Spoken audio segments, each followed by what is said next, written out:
Mr. Ramadan Ngobi, the Minister of ICT and National Guidance, Honorable Dr. Chris Baryomunsi, informed the President that the private broadcasters were failing to pay staff salaries and taxes as a result of his directive to the Prime Minister in his letter dated 6th of March 2023, in which he directed that all government advertising business can be channeled to Uganda Broadcasting Corporation UBC and New Vision.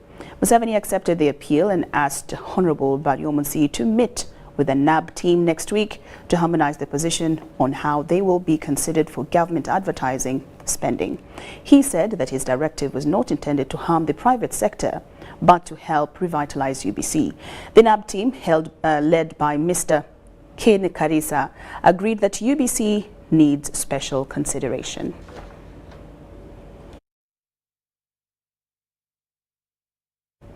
On August 9th, the World Bank, headquartered in Washington, USA, made an announcement halting new loans to Uganda due to the enactment of a controversial anti-LGBTQ law.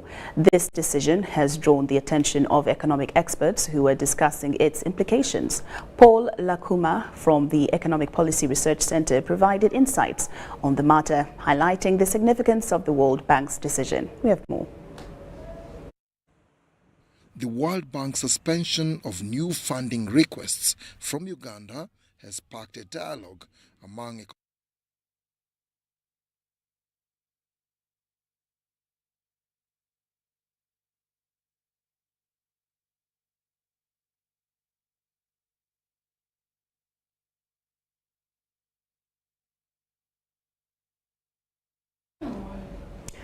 Now we bring to you this statement, a letter from, of course, the President on the issue of the World Bank loans, and it reads, Ugandans, especially the Bazukulu, greetings. Things are moving well in Uganda in spite of the corruption of some public servants and some elements of the political class. The private sector in farming and manufacturing are the ones developing and transforming Uganda in spite of the inconveniences by the corrupt officials. That is why inflation is now 3.9%, one of the lowest in the world. However, the corrupt will be accountable for their betrayal and they will be weeded out. Last night, an official from the World Bank rang me to alert me about the statement from the bank regarding the suspension of any new requests from Uganda for loans. I want to inform everybody, starting with Ugandans, that Uganda will develop with or without loans. As a matter of fact, many of the loans in the past were being carelessly entered into by officials behind my back when they were completely unnecessary. That is why some years ago I put down my foot and forbade agreeing to any loan before my approval. Hence, we are now borrowing less and cautiously. Yet our economy is growing. Other global challenges such as war in Europe, Corona, etc. withstanding. If there is absolute need for borrowing, there are a number of non-Bretton Woods sources from where we can borrow. Moreover, our fast oil will start flowing by 2025. That will be an additional source of state revenue and also financial flow into the economy. With discipline, patriotism, and combating corruption, we shall thrive because our agriculture is there. Our industries are growing. Our services sector is expanding. It is therefore unfortunate that the World Bank and other actors dare to want to coerce us into abandoning our faith, culture, principles, and sovereignty using money. They really underestimate all Africans. I have patiently explained to some of the actors that merely being a homosexual is not targeted by this law. It is going from being a homosexual to recruit or coerce others into a deviance that is targeted by the law. If there are any residual illegalities in the law, we shall identify them and handle them ourselves like we fought Idi Amin, the other tyrants, and extended solidarity to our brothers and sisters in Southern Africa that were fighting colonialism and apartheid. We do not need pressure from anybody to know how to solve problems in our society. They are our problems. We are continuing to talk with the World Bank so that both they and we avoid this diversion if possible. Signed, President of Uganda, His Excellency Yoweri Kaguta Museveni, Sabarwani.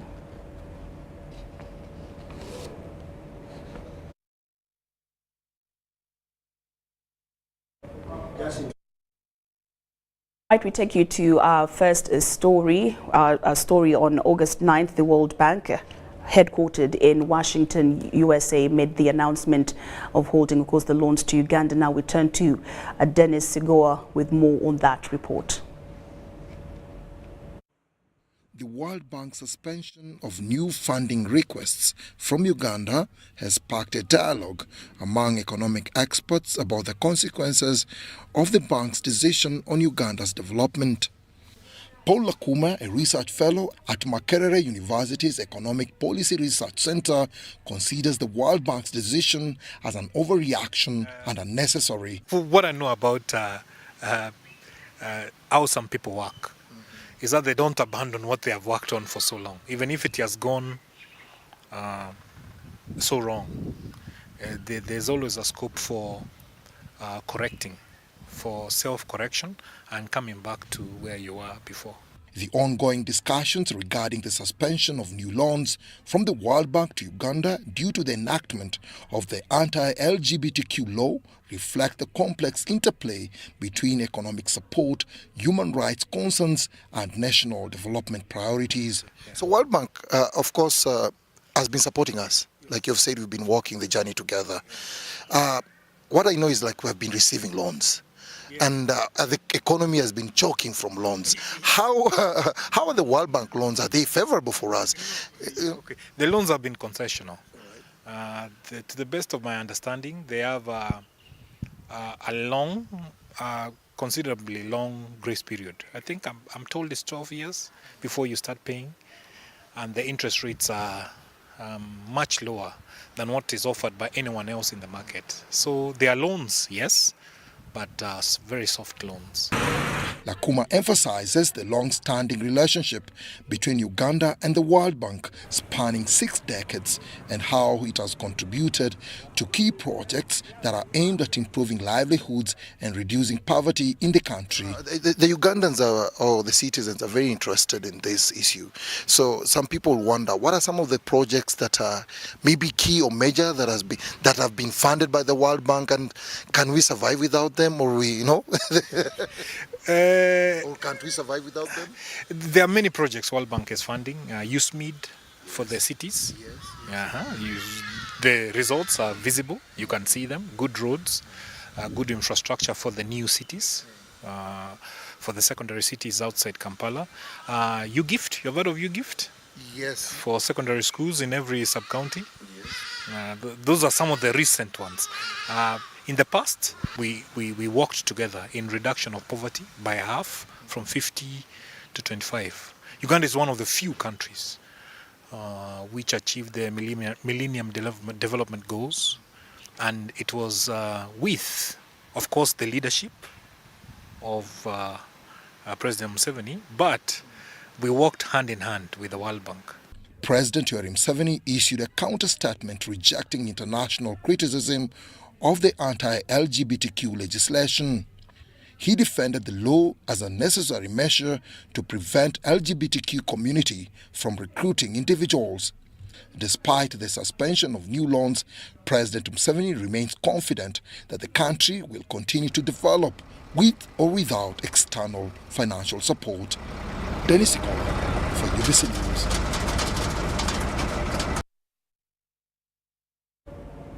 Prime Minister Robina Nabanja has assured hawkers in Kisenyi that the NRM government will support them to improve their livelihoods. Nabanja met the hawkers in Kisenyi under the leadership of the Federation of Kampala Hawkers and Vendors Associations at Kisenyi in Kampala. While presiding over the launch of the resettlement and rehabilitation program for hawkers and vendors in Kampala today, Nabanja said that the NRM government is committed to improving livelihoods through the various government interventions, such as the parish development model and Emyoga. Nabanja says that government is well aware of the hardships the hawkers are going through and promised to work with their leadership to address them. Bagala okola olutalo wengobe ku government ate tagenda kuvaako ddi kakati gwe mu kifo ky'okujoininga government naawe n'otandika okuganyulwa mu nkola za government oli mu kukola ki bagala ogende ku street. Njagala kubuuza olwaleero mukulu Besigye nga tatwalangako bantu bekalakasa wali mumanje gamba eri mutegeddewo erugolobi ku petrol station yawa nga tatwalangayo bekalakasa n'aleeta abekalakasa ne bonona bizinesi z'abantu. The Premier told the hawkers and vendors that they have written to His Excellency the President of Uganda, Yoweri Museveni, to pardon hawkers and vendors who are in prison serving different sentences. Twawandikidde President era ajja kubasonyiwa bakomewo.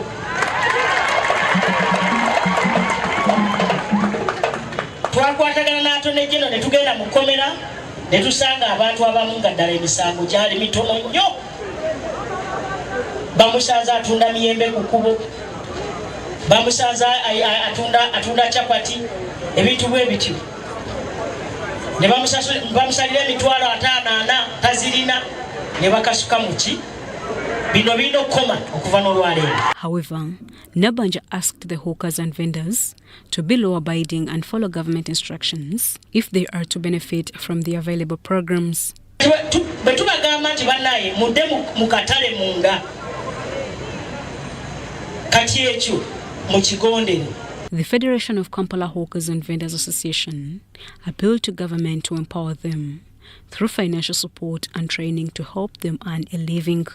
Hadswale Tebamwenda, the LC1 chairman, Kisenyi lauded President Yoweri Museveni for the initiative of having hawkers accommodated in one place in Kisenyi. Programs of President, myoga bichi ebifira wa kati emyoga twalishiri tefunangako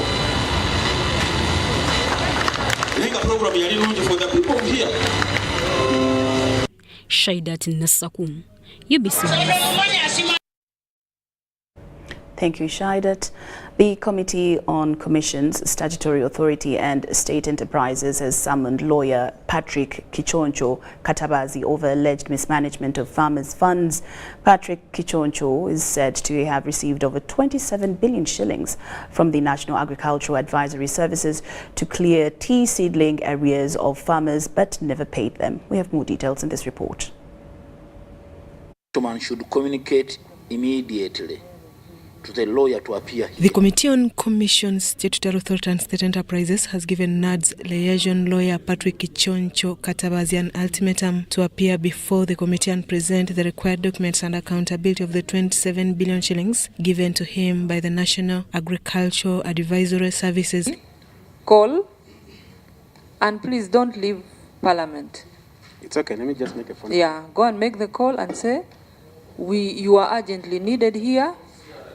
Patrick Kichoncho Katabazi, who was working as a liaison officer between the farmers and NADS, was given the money in question to clear areas of tea seedlings that had been supplied, but he neither paid the money nor provided accountability to NADS. These are your farmers. You are the one who knows them.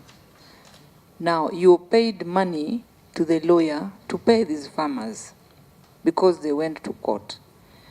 Money came through NADS.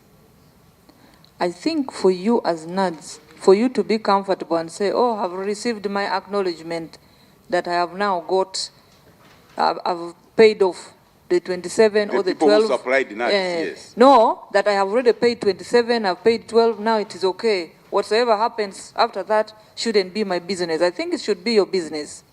By asking the lawyer, okay, we have given you this money. So now these farmers are our farmers. Can you give us the details, including the bank accounts and how much money was sent to each of these individuals? Kichoncho, who was supposed to appear before the committee, skipped the meeting on account that he received the invite on short notice, but also had a court session to attend. He sent his letter of apology through his colleague Asimwe Mugumya. Mr. Kichoncho Katabazi Patrick, who was invited but was unable to make it. So why didn't you go and for him he comes here? I think that question would be better posed to Mr. Kichoncho. Okay. Case is before which magistrate? He's called Ronald, I forget the other name. The Executive Director NADS, Dr. Samuel Mugase, confirmed to the committee that Kichoncho, after receiving the funds, neither provided the information of the farmers nor evidence of clearing. let me also make a prayer, and I pray that this committee supports me on that, so that when he comes, he gives us that information. That's my prayer. The committee, chaired by the COSASE Deputy Chairperson Lucy Akelo, gave Kichoncho an ultimatum to appear before it and present the required accountability, and also provide the accountability to NADS. To show that people, the money was paid, write it to him, to indicate who received the money, from which bank, and his NIN number. Okay, we shall write. Just write Yes, his NIN immediately. number. That is good guidance. Yes. We shall write. You write to him. Yeah, write immediately and tell him that information, we shall need it. The committee has tasked the Executive Director, Dr. Samuel Mugasi, to also write to Kichoncho officially. He has been summoned to appear before the committee Tuesday next week with all the required details of farmers and proof of payment. Susan Naong and Gloria Gwitabinji reporting for EBC TV. The government of Uganda, through the Ministry of Energy and Mineral Development and Uganda Extractive Industries Transparency Initiative, has directed investors interested in the sector to process minerals up to 99% before exportation in order to boost Uganda's economy. This was during a press conference of the dissemination of the findings of the Uganda EITI report of the financial year 2020-2021 at Uganda Media Center. Government, in collaboration with the Extractive Industries Transparency Initiative, has emphasized 99% of value addition process of its minerals to be done in the country before exportation in order to boost employment. The Uganda National Labour Force Survey 2022 indicates that about 41% of Ugandan youth are unemployed. Therefore, processing these minerals in Uganda is projected to cater for such categories. These minerals create more employment opportunities for Ugandans and increase government's revenue. So when you talk about these things, if we are very serious about them, this one will absorb too many people. The State Minister for Minerals, Peter Lokeris, has emphasized the need for transparency and accountability in the extractive sector in order to avoid conflicts in the country. In order to strengthen the environment for the private sector to thrive, government has taken measures to strengthen the legal and regulatory frameworks through enacting relevant laws such as the Mining and Minerals Act of 2022. This has enabled a fair and favorable business environment. David Sebagala, the Senior Inspector of Mines, has revealed that the regulation on the usage of loyalty revenue from extractives that is sent to the local government will be disseminated in a month's time. It is administered under the Local Government Act. So for us to send the money, and then the districts have their district committees, the local committees. These committees sit and decide what that money should be used for. Uganda will launch its second EITI annual report on 15 September 2023 as a requirement by the member countries to disclose information concerning payments from extractive entities and government revenue receipts. Penop Akamwesiga, Kamsime Helen, UBC News.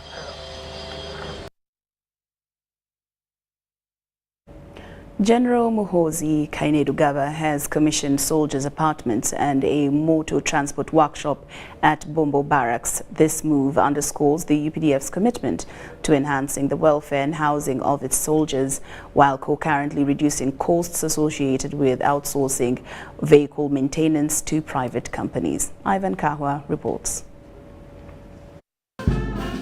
Presidential Advisor for Special Operations, General Muhoozi Kainerugaba, has commissioned the Patrick Lumumba Officers' Apartments and the Land Forces Motor Transport Workshop at Bombo Military Barracks. The four-story building is designed to accommodate 16 officers and stands as one of the projects initiated by General Muhoozi during his tenure as the Land's Commander. For each apartment, 3 bedrooms, sitting room, dining, a kitchen, 2 toilets, a store, and 2 balconies. I thank you for choosing to maintain our tradition of honoring the memory of the great commanders and warriors who built this mighty army of UPDF. The welfare of the forces is always number one on our daily agenda. When you wake up, you must ask yourself, do they have where to sleep? Do they have what to eat? Do they have medicine? Whatever has been put in place will be well protected from misuse and vandalism. Now, this is the Land Forces Motor Transport Workshop, where all military vehicles will be serviced from. All the necessary equipment required to do that specific assignment is already here, though more equipment is still needed for effective operation. Now, the UPDF has been contracting private companies to service their vehicles, but this time around, this workshop is going to help reduce on the cost the Army has been incurring while servicing most of their vehicles. The project cost is 1.2 billion. It is composed of 3 service bays, a maintenance office, storage space, a kitchen, spare parts storage, lubrication storage, and tool storage. When he came, there was no money for construction. There was no money for these projects. He himself, he put in a lot of energy until he got this money from Mbuya, from the Ministry of Defense headquarters. Without him, we wouldn't have moved this far. These developments are part of the efforts of uplifting and renovating Bombo Barracks, incorporating standard facilities to foster a professional armed force. Now we're going to work on the camp commandant's house. All these houses were in very bad shape. Constructing guard houses, rehabilitating our gates. Our gates were all ramshackled. The perimeter wall, which you've heard of now, which is almost complete, and the operation center, and many more projects. In the financial year 2021-2022, 28.5 billion shillings was allocated for constructing 400 soldier housing units, expected to be completed by August 2023. Concurrently, 5 new brigade headquarters were constructed. However, insufficient funding and delayed disbursements impaired project completion. Despite more funding, the Engineering Brigade reports a 636 billion shillings deficit for barracks development. Challenges persist due to inadequate combat and construction equipment, exacerbated by expanded activities like foreign missions and government departments. Ivan Kahwa, UBC News at Bombo Military Barracks.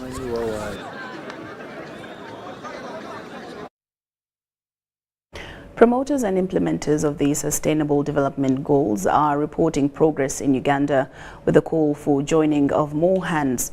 The government focal person for SDGs, Justin Kasule Lumumba, expresses more commitment towards achieving SDGs, whose target year of 2030 is fast approaching.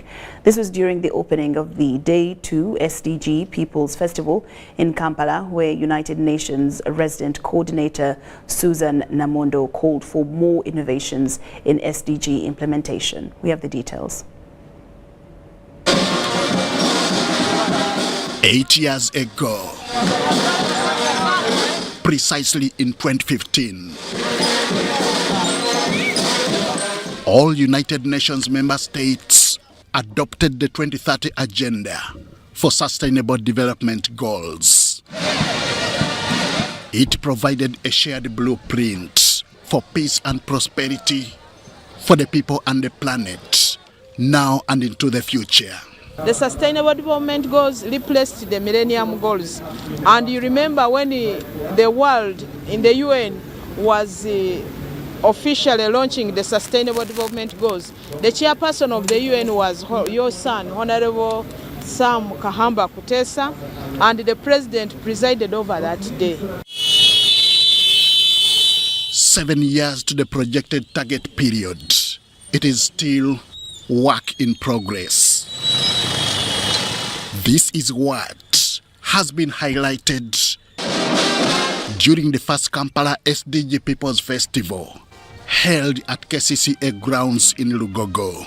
Uganda is about 45% away from achieving the 2030 SDG targets. With a few exceptions where Uganda is on track, we are on track on SDG 12, or responsible consumption and production, SDG 13 on climate action. For the rest of the SDGs, we are either moderately improving, sometimes stagnating, also having major challenges, or having no information available. The goals are 17 in number: ending poverty, ending hunger, promoting good health, and embracing quality education are some of them. So we need awareness and solutions from all levels to enable meaningful participation and engagement in the implementation and creation of the accountability for sustainable development goals. The Danish Embassy encourages all of you to engage and broaden SDG awareness in all of your respective areas. And we strongly encourage the government of Uganda to ensure that no one is left behind. The People's SDG Festival is a lead-up to an upcoming SDG Summit in New York later this year. United Nations Resident Coordinator for Uganda, Susan Namondo, wants new ideas in SDG implementation. Innovations, of course, hold an almost limitless promise in terms of helping us shape the future that we would like to see. And not just through technology, but also through partnerships in the ways that we work, in new ways of financing, in new ways of identifying and scaling up promises, in the policies that we have, in the programs that we undertake, in the services and initiatives that we undertake. Today we stand united in our determination to leave no one behind. Our diverse and rich culture, our vibrant civil society, our resilient private sector, and our forward-looking youth, women, innovators, all these facets of our society are integral to realizing our shared vision for better Uganda for all. More government commitment has been affirmed towards SDG implementation. Justin Kasule Lumumba is the SDG focal point person for the government of Uganda. Today marks not just the beginning of the festival, but the start of a renewed and intensified effort towards harnessing the citizens' potential, localizing and realizing the sustainable development goals in Uganda. The main objective of the SDG People's Festival is to provide a people-centered interactive platform. Henry Okrut, UBC. Thank you so much.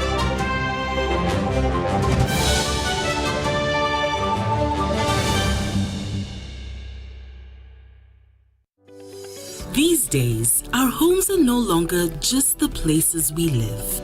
It's where we attend meetings, go to class, keep each other safe, and entertain ourselves. To do this smoothly, you need a reliable internet connection. Buy the MTN WakaNet router, which connects up to 32 devices and gets a free 40 GB data bundle at only 149,000 shillings. Or buy the MTN WakaNet MiFi at only 75,000 shillings and enjoy a free 15 GB bundle to stream, study, work, and play on the go. Visit any MTN service center to buy the MTN WakaNet router or MiFi and enjoy the internet that does amazing things. Do you need data collection services, data analysis and reporting, monitoring and evaluation systems? Then contact Mode Technologies, a professional research firm that has provided many organizations with timely research solutions for over 15 years. For more information, visit www.mt.co.ug or call us on 0704 913 399 or 0782 602 963. Visit our office in Kampala at Sayuni Complex in Tinda. Mode Technologies, your professional research firm. Hello, darling. Hi, Granny. What did you do this weekend? Well, on Friday, I went on a science trip with my classmates to Windy to see the gorillas. Then we watched the Cup final in London. On Saturday, my friends and I met up to hunt some dragons again. Also, I taught the vacuum cleaner and the TV this new dance everyone's doing. They're really getting into it. And on Sunday, I went to bed watching the world from space.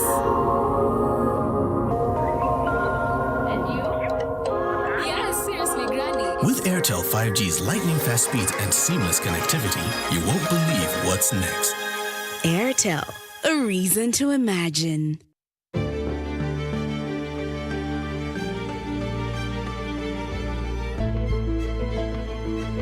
Uganda's oil and gas activities are undertaken in line with the updated environment legislation and benchmarked on international best practice standards in order to continuously ensure coexistence between the oil activities and Uganda's rich biodiversity. Following the award of the Environment and Social Impact Assessment certificates for the Kingfisher, Tilenga and East African crude oil pipeline projects, various environmental and social management plans have also been developed to ensure sustainable development of the projects. The Petroleum Authority of Uganda is working with other regulatory bodies to monitor all oil and gas activities to enhance compliance and environment protection during oil activities. The Petroleum Authority of Uganda, creating lasting value in Uganda's oil journey.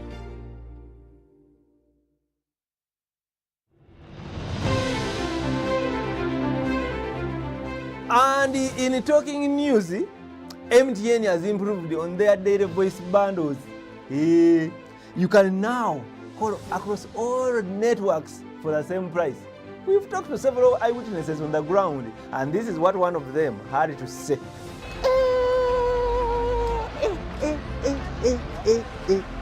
Amos, did you hear about the MTN daily voice bundles? So, to join many more other Ugandans enjoying these MTN daily voice bundles, dial *100 *21# or use the My MTN app to start enjoying. Stay tuned for more offers from MTN.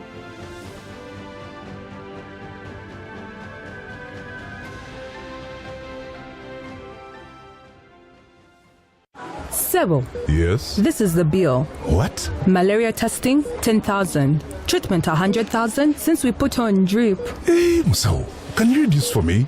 Before I brought my wife here, I'd already spent money on buying herbal medicine and drugs from the pharmacy, which didn't work. But Sebo, the government gave out mosquito nets. Doesn't your family use them? We got the mosquito nets, but they got holes and we didn't know what to do.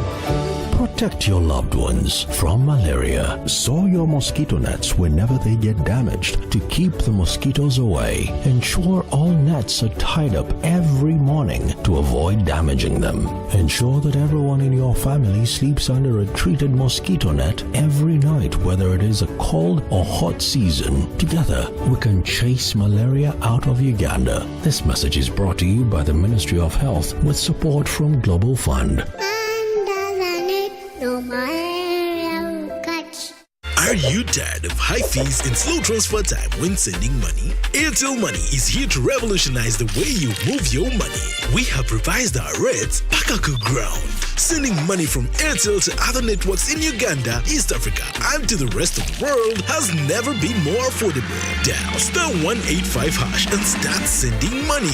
Switch to Airtel Money today and experience unbeatable rates and top-notch services for all your local and international money transfer needs. Airtel Money. Instant, secure, borderless.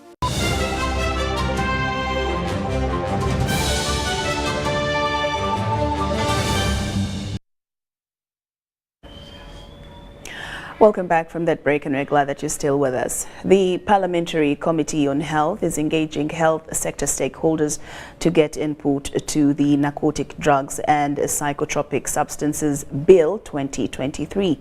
There are differing views on whether the country needs to legalize the use of narcotic drugs for medical purposes. We have more.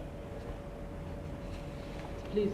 Clarify. The Minister for Health, Dr. Jane Ruth Acheng, has urged members of Parliament and other stakeholders to make enough research on whether the country needs to legalize the use of narcotic drugs before the Narcotic Drugs and Psychotropic Substances Bill 2023 is passed. And this is what has been going on in relation to cannabis and many of these substances that cause addiction.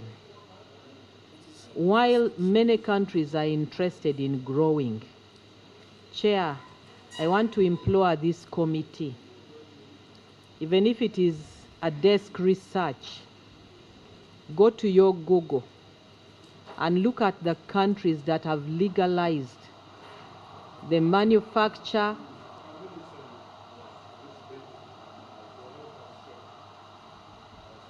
the production and manufacture of cannabis and cat. Go and look at their economic growth and their GDPs, and you will answer yourselves.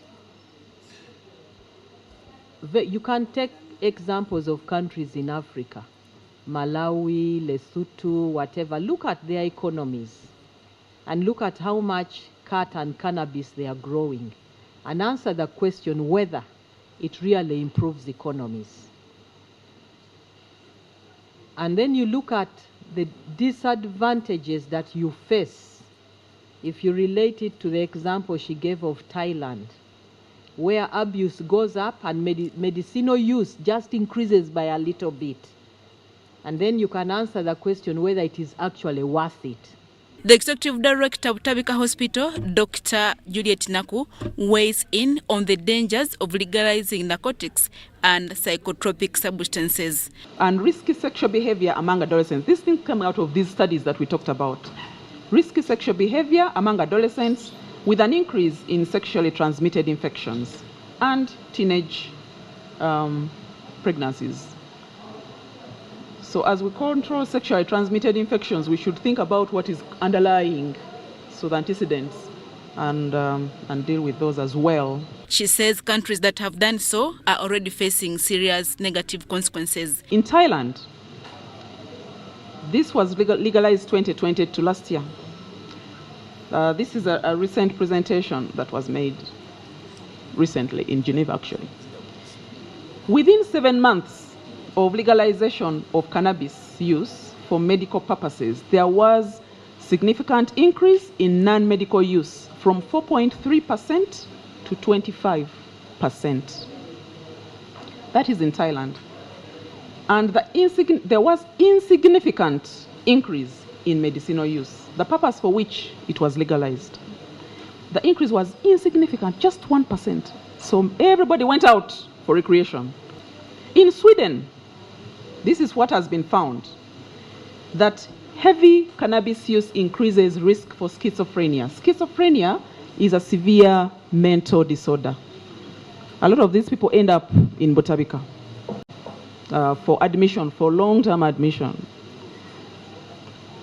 So this depended also on the amount and number of times one takes it, but the numbers go up. So these are things we are seeing elsewhere. Some of these countries we want to benchmark on, they are having problems.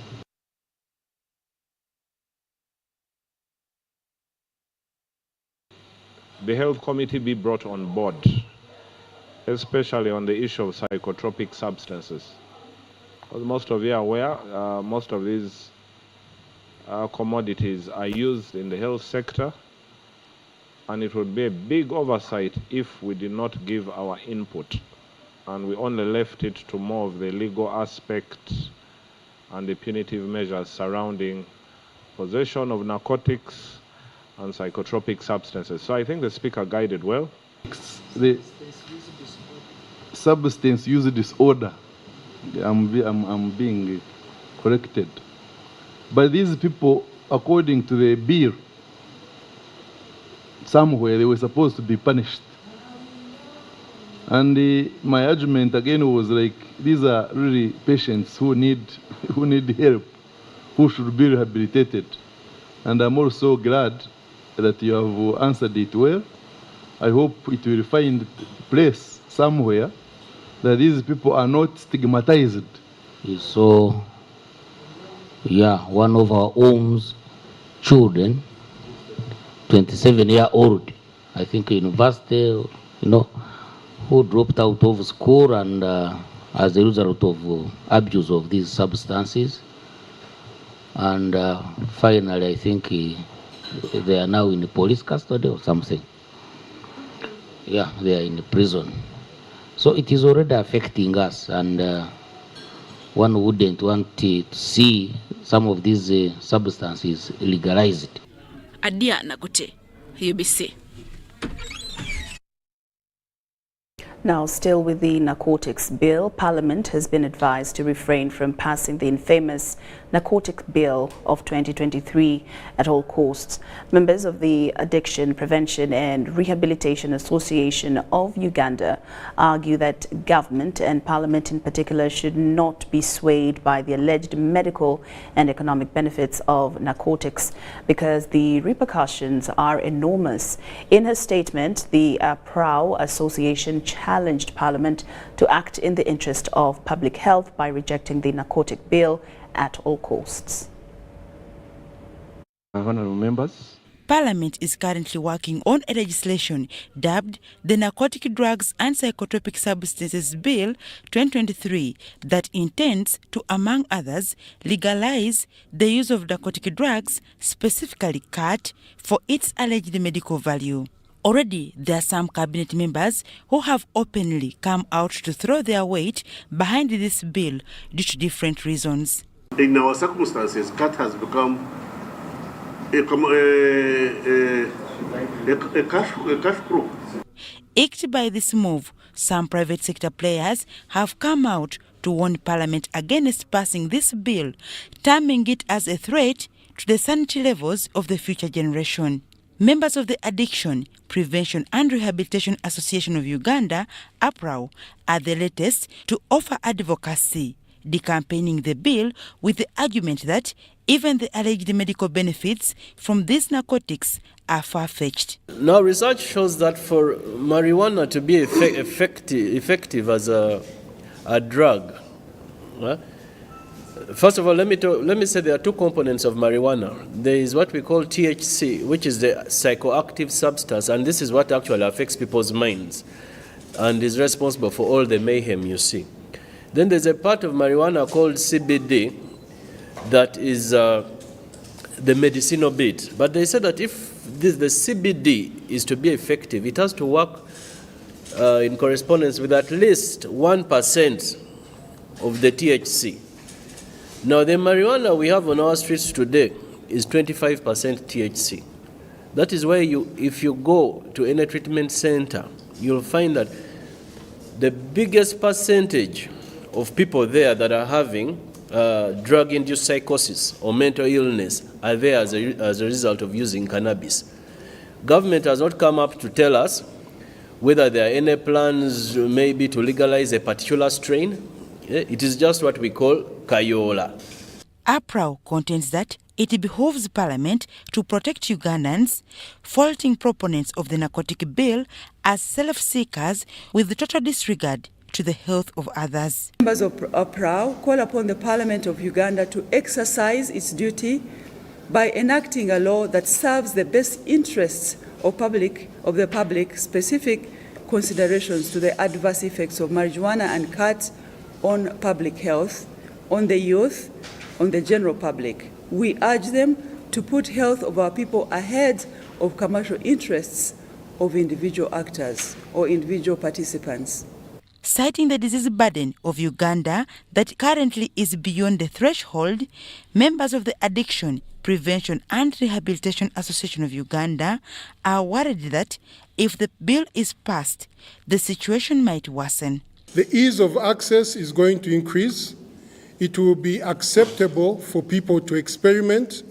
We know that young people who experiment with marijuana, most of them end up addicted because of the early introduction to this substance.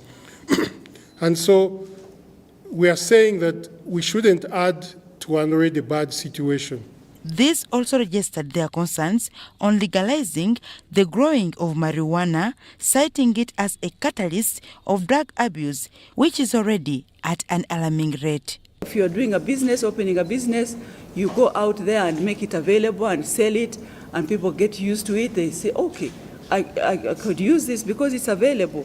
So let's think about that.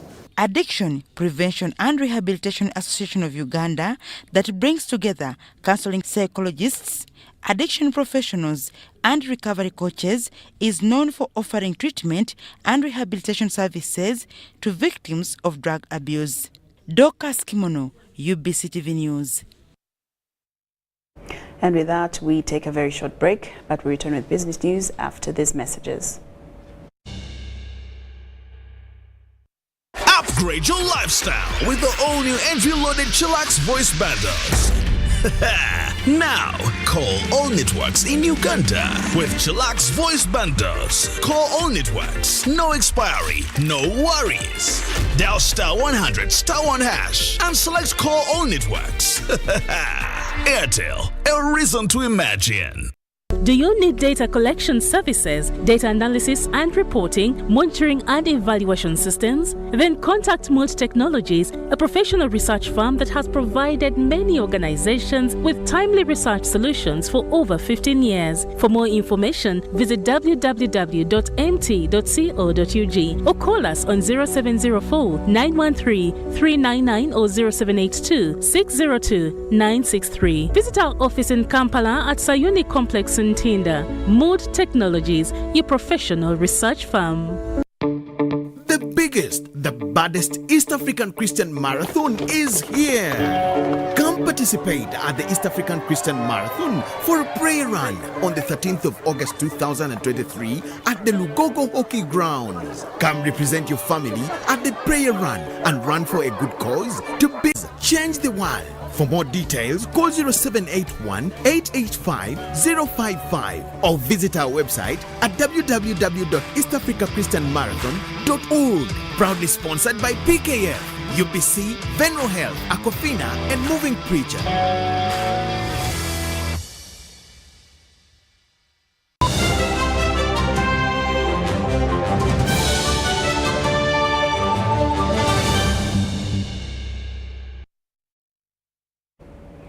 Welcome back from that break. And now into the business scene. The adoption of modern digital tools among content creators has been touted as the driving force that will ensure the publishing industry's relevance in the 21st century.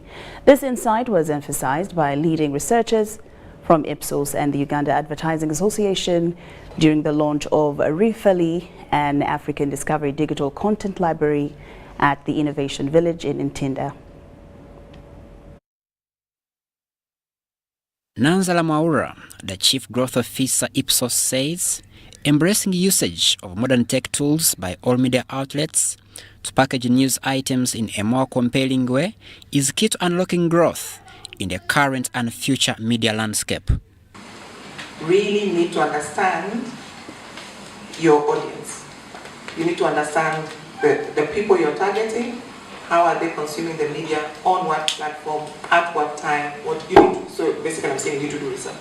As more people gain access to phones and telecommunications infrastructure expands, a necessity by content creators to diversify distribution becomes more crucial than ever. We were driven by the way the mobile money had managed to change the mindset of consumers exchanging money, digitally. We said, why don't we leverage on this wave and build a mobile paper? So it was called a paper back in the day. So the solution was simply aggregating local newspapers and delivering it to the end consumer. So it can be a corporate, it can be a researcher, it can be a student. They can access it on the mobile app. Our core vision is to ensure that we build a platform whereby you can access all African content. So from local newspapers, podcasts, radio shows, TV shows on one single platform. Production of giant content with accurate data that speaks directly to the heart of consumers has been identified as a game changer that can revolutionize the present media industry. From an advertising point of view, if she has very good content, that means viewers, readers, listeners will automatically gravitate towards that. Now, we advertisers, we follow where the listeners are, where the viewers are, where the readers are. The data, when matched properly, it can really, we know the return on investment. So, number one, we follow where the audiences go.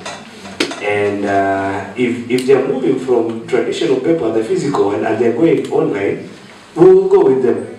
And this is where the money is going. So find a way to leverage your content in the business model of that airbag guy so that there's an aspect that still speaks to your core audience, but there's something you can monetize by essentially white labeling it, licensing it out, so on and so forth. I think one challenge we're having as media organizations is our monetization strategy around the assets we've already invested in. Creation of premium and precise content, which emphasizes quality that resonates directly with consumers, has the capacity to increase readership and viewership of any media publication. Crispus Arinatwe, Dennis Sigowa, UBC News.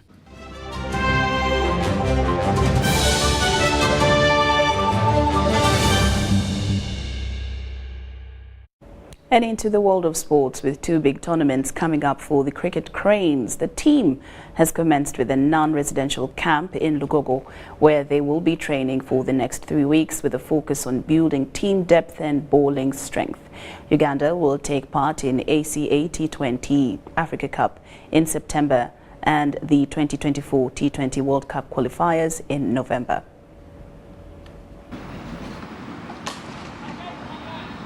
After completing a tough tour in July against the Namibia Eagles, the cricket cranes are back in training as they prepare for the Africa Cricket Association T20 Africa Cup in September and thereafter the 2023 T20 World Cup qualifiers in November. The team is using these trainings to strengthen the playing squad as well as work on some gaps they identified during the Castle Light tour. It wasn't a very good performance in Namibia, and it showed us we need a big squad. We've invited more of our youngsters, more of our under-23 boys into practice, and from what we are seeing in recent weeks, they have been doing so well. We're working a lot with our best bowlers. We want to work on their stock ball. We want to work on a lot of variations, considering the fact that we're going back to play in a flat wicket. It's a dream for every team to play at the highest level of cricket, and that's the World Cup, and that's why we have completely turned our focus on the T20 World Cup qualification tournament in Namibia in November, to get out there and try to get the maiden World Cup appearance. Having won the maiden SCA Africa Cup title, Uganda will be defending her title in September in South Africa. Immediately after, the cricket cranes will head to Namibia, where they will go up against countries Zimbabwe, Namibia, Gambia, Nigeria and others in the ICC Men's T20 World Cup Africa qualifiers for sport in the 2024 ICC Men's T20 World Cup that will be held in West Indies. Grace Joyce Kemigisa, UBC News.